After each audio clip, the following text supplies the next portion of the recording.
getting a 2-0 here over OG.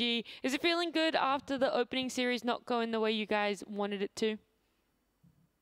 Yeah, thank you. Yeah, of course. I think the other day wasn't a good performance from us, and I think we kind of had some external stuff that made it a little bit hard to prepare after Peru. So it was a bad showing, but I think now we're kind of back on track, and hopefully, yeah, gonna do better going forward. Yeah, you guys bounced back incredibly quickly. What was the conversation? How did you guys walk away from that series and know that you could bounce back and come back as strong as you have today? Oh, I told myself I'm never playing Primal again, which was the first step. And then I think we just made some adjustments, kind of looked at how the other games went, and kind of I think we maybe overreacted a little bit to the patch, and like a lot of things are still quite similar. And it's always fun to try new stuff, but trying new stuff is maybe not that efficient. So we kind of just went back to what was working before, back to basics kind of, and it worked out today. Yeah, definitely did. Sure. Okay, so you talk about new patch. What's your thoughts on Radiance and Meteor Hammer? Are you enthusiast of the item still, or you've put that one also on the shelf for now? I'm a fan of the Radiance. The Meteor Hammer, not so much, because I haven't found myself buying Meteor Hammer that much. But Radiance, I'm a fan of.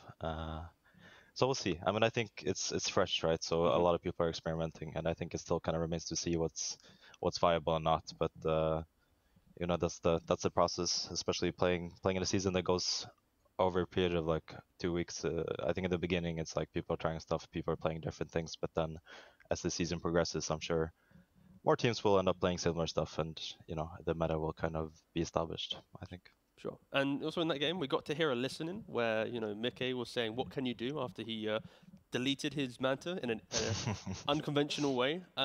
What was your feeling after he done that? Especially when you said, "Watch out, they're about to go on you," and then he did it like a second later. Like, I know, because I was a bit sad because in my heart I knew they were coming. And I knew I was gonna save him because I had my silence up and I had my greaves ready. So the play I saw in my head was just them going on him, and then we turned and we killed both of them. But then we ended up losing like 5k gold. Yep. So it was a bit different than what I had in mind, but I think he was pretty happy about it, to be honest. Sure, and just to be clear, this wasn't some incredible strategy, because Twitch, of course, they're going to believe that this is a known strategy now that Liquid's doing it, dropping their mantas at that point in the game.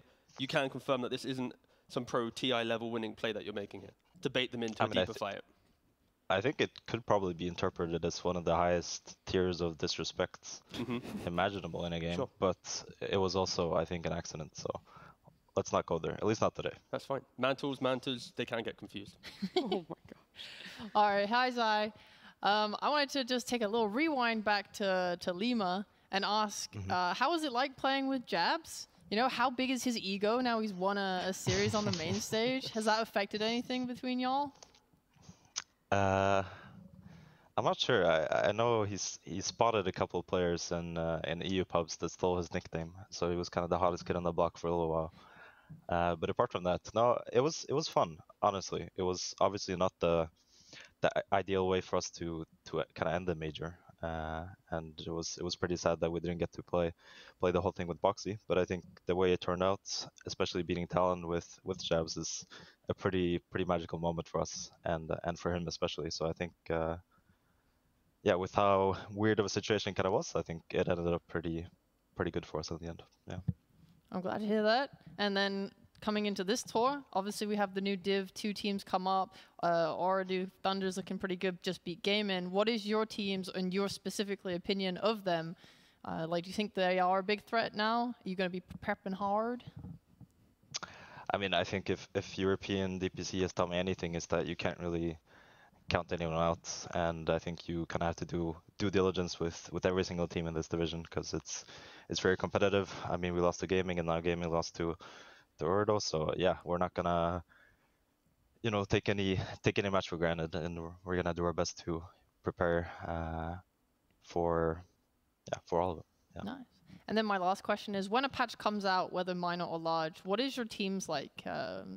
What do you guys do after that? Is it sort of like play loads of pubs and then talk about it, or talk about it as the patch comes out? Like, what's your flow? I think initially you probably have some sort of theories that you kind of base on, you know, the patch notes. Like for example, in this one, probably the most obvious one was, you know, maybe Lina is just bad now.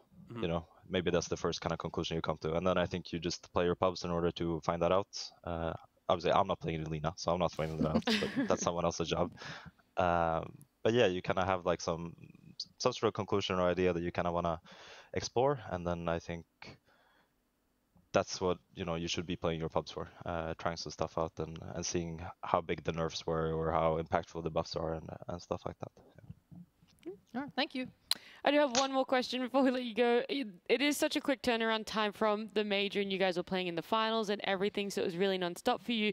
Did you get a little bit of a break before coming into DPC, and is it sort of nice? I see you guys aren't boot camping this time around, you're all playing from home, so is there also an added level of comfort for you guys to play from home too? I mean, the comfort for sure, and then I think we also had some health stuff coming back from Lima, so we kind of decided not to travel to boot camp straight up after, because then it would have been, you know, come home for 3-4 days and then you're off to boot camp again. But also we lost our first match, so at that point you kind of have to value comfort against putting in the work. But no, I think we'll play this one from home, and we're at least hoping to, you know, to put in the same amount of effort that we would do as if we were on boot camp. So it shouldn't change our performance, ideally. Ideally. Well, I mean, the comfort, it looks like it at least worked out for you guys today. Again, congratulations, and thank you so much for joining us. Thank you, guys. See ya. Cheers, congrats. Bye-bye.